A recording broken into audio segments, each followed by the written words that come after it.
ಹೇಗಿದ್ದೀರಾ? ಚೆನ್ನಾಗಿದ್ದೀರಾ ಅನ್ಕೊಂಡಿದ್ದೀನಿ. ನಾನು ಕೂಡ ಸೂಪರ್ ಆಗಿದ್ದೀನಿ. ಇವತ್ತು ಚಿಕ್ಕ ಮಕ್ಕಳಿಗೋಸ್ಕರನೇ ವಿಡಿಯೋಸ್ನ ಮಾಡ್ತಾ ಇದ್ದೀನಿ. ಏನಕ್ಕೆ ಅಂದರೆ ಈ ವಾತಾವರಣ ಬದಲಾವಣೆಯಿಂದಾಗಿ ಪ್ರತಿಯೊಂದು ಮಕ್ಕಳಿಗೂ ಶೀತ ಕೆಮ್ಮು ಶುರುವಾಗ್ಬಿಟ್ಟಿದೆ. ಹಾಗಾಗಿ ಕೆಲವೊಂದು ಮನೆಮದ್ದುಗಳನ್ನು ಮಾಡ್ತಾ ಇದ್ದೀನಿ. ಸೊ ಮಿಸ್ ಮಾಡದೆ ಎಂಡ್ವರೆಗೂ ಈ ವಿಡಿಯೋನ ನೋಡಿ. ಇಷ್ಟ ಆದರೆ ಲೈಕ್ ಮಾಡಿ. ಹೊಸಬ್ರು ಯಾರಾದರೂ ನನ್ನ ವಿಡಿಯೋಸ್ ನೋಡ್ತಾ ಇದ್ರೆ ಸೊ ಪ್ಲೀಸ್ ಸಬ್ಸ್ಕ್ರೈಬ್ ಮಾಡ್ಕೊಳ್ಳಿ. ಓಕೆ, ಆ ಮನೆಮದ್ದುಗಳು ಏನು ಅನ್ನೋದನ್ನು ತಿಳ್ಕೊಳ್ಳೋಣ ಬನ್ನಿ. ಒಂದು ಕಾಳು ಮೆಣಸು ತೊಗೊಂಡಿದ್ದೀನಿ, ಒಂದು ಲವಂಗ ತೊಗೊಂಡಿದ್ದೀನಿ. ಅರ್ಧಕ್ಕಿಂತಲೂ ಕಡಿಮೆಯಾಗಿ ನಾನು ಈರುಳ್ಳಿನ ಬಳಸ್ತಾ ಇದ್ದೀನಿ. ಬಿಳಿ ಈರುಳ್ಳಿ ಆದರೆ ಒಳ್ಳೆಯದು, ನನ್ನ ಹತ್ರ ಇರಲಿಲ್ಲ, ಹಾಗಾಗಿ ನಾನು ನಾರ್ಮಲ್ ಈರುಳ್ಳಿನ ಬಳಸ್ತಾ ಇದ್ದೀನಿ. ನಾರ್ಮಲ್ ಈರುಳ್ಳಿ ಆದರೂ ಏನು ತೊಂದರೆ ಇಲ್ಲ.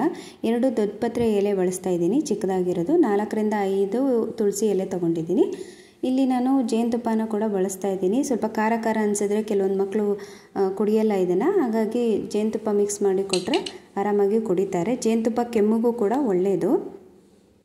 ಈಗ ಹೇಗೆ ಮಾಡೋದು ಅಂತ ನೋಡೋಣ. ಒಲೆ ಮೇಲೆ ಪ್ಯಾನ್ ಇಟ್ಬಿಟ್ಟು ದೊಡ್ಡಪತ್ರೆ ಎಲೆನ ಬಿಸಿ ಮಾಡ್ಕೊಳ್ಳೋಣ. ಅದು ಸ್ವಲ್ಪ ಬಣ್ಣ ಬದಲಾಗೋವರೆಗೂ ಬಿಸಿ ಮಾಡ್ಕೋಬೇಕು. ಅಷ್ಟೇ ಅಲ್ಲದೆ ಲವಂಗ, ಕಾಳು ಮೆಣಸು ಮತ್ತು ಈರುಳ್ಳಿನೂ ಸ್ವಲ್ಪ ಬಿಸಿ ಮಾಡಿಕೊಂಡ್ರೆ ಅದರಲ್ಲಿರೋ ರಸ ಚೆನ್ನಾಗಿ ಬರುತ್ತೆ. ನೋಡಿ, ದೊಡ್ಡಪತ್ರೆ ಎಲೆ ಸ್ವಲ್ಪ ಬಣ್ಣ ಬದಲಾಗಿದೆ. ಈ ಥರ ಬದಲಾಗೋವರೆಗೂ ಸ್ವಲ್ಪ ಬಿಸಿ ಮಾಡ್ಕೊಬೇಕು. ಈಗ ಕಾಳು ಮೆಣಸು ಎಲ್ಲ ಬಿಸಿ ಮಾಡ್ಕೊತಾ ಇದ್ದೀನಿ. ಈರುಳ್ಳಿ ಕೂಡ ಸ್ವಲ್ಪ ಬಣ್ಣ ಚೇಂಜ್ ಆಗಬೇಕು. ತುಂಬ ಜಾಸ್ತಿ ಏನು ಬಿಸಿ ಮಾಡಬೇಡಿ, ಸ್ವಲ್ಪ ಬಿಸಿ ಮಾಡಿಕೊಂಡ್ರೆ ಸಾಕು. ಈಗೆಲ್ಲ ಬಿಸಿಯಾಗಿದೆ. ಇದನ್ನೆಲ್ಲ ತೆಗೆದುಬಿಟ್ಟು ಒಂದು ಬೌಲಿಗೆ ಹಾಕ್ಕೊಳ್ಳೋಣ. ಹಾಕ್ಕೊಂಬಿಟ್ಟು ಇವಾಗ ಇದ್ರದ್ದು ರಸ ಎಲ್ಲ ತೆಗೆದುಬಿಡೋಣ. ಕಲ್ಲು ಅಥವಾ ಕಬ್ಬಿಣದ್ದು ಕುಟ್ಟಾಣಿ ಅಂತ ಸಿಗುತ್ತೆ, ಅದರಲ್ಲಿ ಹರ್ಕೊಂಡು ರಸ ತೆಗಿಬೋದು, ಚೆನ್ನಾಗಿ ಬರುತ್ತೆ ಅದರಲ್ಲೂ. ನಾನು ಬೌಲಲ್ಲಿ ಹಾಕ್ಕೊಂಬಿಟ್ಟು ಗ್ಲಾಸ್ ತೊಗೊಂಡು ಚೆನ್ನಾಗಿ ಹರ್ಕೊತೀನಿ.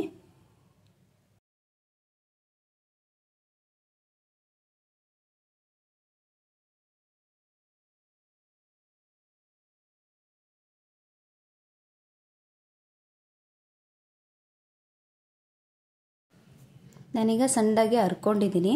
ನೋಡಿ, ಇದರಿಂದ ರಸ ತೆಗಿಯೋಣ. 1 ಸ್ಪೂನಷ್ಟು ರಸ ಬಂದ್ರೂ ಸಾಕು, ತುಂಬಾ ಎಫೆಕ್ಟಿವ್ ಆಗಿರುತ್ತೆ. ನೀವು ಇದನ್ನು ಬೆಳಗ್ಗೆ ಮಗು ಯಾವಾಗ ಹೇಳುತ್ತೋ ಆವಾಗ ಬೆಳಗ್ಗೆನ ಕುಡಿಸೋದು ಒಳ್ಳೆಯದು. ಹಾಗೆ ನೈಟ್ ಮಲಗುವಾಗ ಕುಡಿಸಿದ್ರೂ ಆರಾಮಾಗಿ ನಿದ್ದೆ ಮಾಡಿಕೊಳ್ಳುತ್ತೆ. ಮೂಗು ಕಟ್ಟೋದಾಗಲಿ ಕೆಮ್ಮಾಗಲಿ ಬರಲ್ಲ.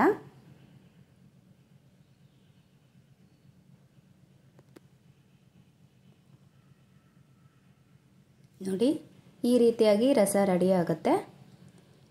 ಇದನ್ನು ಒಂದು ಬೌಲಿಗೆ ತೆಗೆದುಬಿಟ್ಟು ಸ್ವಲ್ಪ ಜೇನುತುಪ್ಪ ಸೇರಿಸ್ಬಿಟ್ಟು ಮಿಕ್ಸ್ ಮಾಡಿ ಮಕ್ಕಳಿಗೆ ಕುಡಿಸ್ಬೋದು. ಇದು ತುಂಬ ಎಫೆಕ್ಟಿವ್ ಆದಂಥ ಮದ್ದು ಅಂತಲೇ ಹೇಳ್ಬೋದು. ಓಕೆ, ಇದು ಒಂದು ರೀತಿಯಾದಂಥ ಮದ್ದಾದರೆ ನಾನು ಇನ್ನೊಂದು ರೀತಿಯಾಗಿ ಕೂಡ ತೋರಿಸ್ಕೊಡ್ತಾ ಇದ್ದೀನಿ. ಒಲೆ ಮೇಲೆ ಒಂದು ಪಾತ್ರೆಯನ್ನು ಇಟ್ಕೊಂಡ್ಬಿಟ್ಟು 1 ಗ್ಲಾಸಷ್ಟು ನೀರು ಹಾಕ್ಕೊತಾ ಇದ್ದೀನಿ. ಇದು ಚೆನ್ನಾಗಿ ಕುದೀಲಿ. ಈಗ ಒಂದು ದೊಡ್ಡ ಪಾತ್ರೆ ಎಲೆನ ಹಾಕೋತಾ ಇದ್ದೀನಿ. ಚೆನ್ನಾಗಿ ವಾಶ್ ಮಾಡ್ಕೊಂಡ್ಬಿಟ್ಟು ಒಂದು ಲವಂಗ, ಒಂದು 4-5 ಎಲೆ ಮಿಂಟ್ ಅಂದರೆ ಪುದೀನ ಹಾಕ್ಕೊತಾ ಇದ್ದೀನಿ. ಚಿಟಿಕೆಗಿಂತಲೂ ಸ್ವಲ್ಪ ಕಡಿಮೆ ಪ್ರಮಾಣದಲ್ಲಿ ಅರಿಶಿನ ಹಾಕ್ಕೊಂಡು ಚೆನ್ನಾಗಿ ಮಿಕ್ಸ್ ಮಾಡಿಕೊಂಡು ಇದನ್ನು ಒಂದು 30 ಸೆಕೆಂಡು ಕುದಿಯೋಕ್ಕೆ ಬಿಡೋಣ. ನೋಡಿ, ಇವಾಗ ಒಂದು 30 ಸೆಕೆಂಡ್ ಆಯಿತು. ಗ್ಯಾಸ್ ಆಫ್ ಮಾಡ್ಕೊಂಡ್ಬಿಟ್ಟು ಇದನ್ನು ಸೋಸ್ಕೊಂಡು ಇಡೀ ದಿನ ನಿಮ್ಮ ಮಗುವಿಗೆ ಕೊಡೋದ್ರಿಂದ ರೋಗ ನಿರೋಧಕ ಶಕ್ತಿಯನ್ನು ಕೂಡ ಹೆಚ್ಚು ಮಾಡುತ್ತೆ.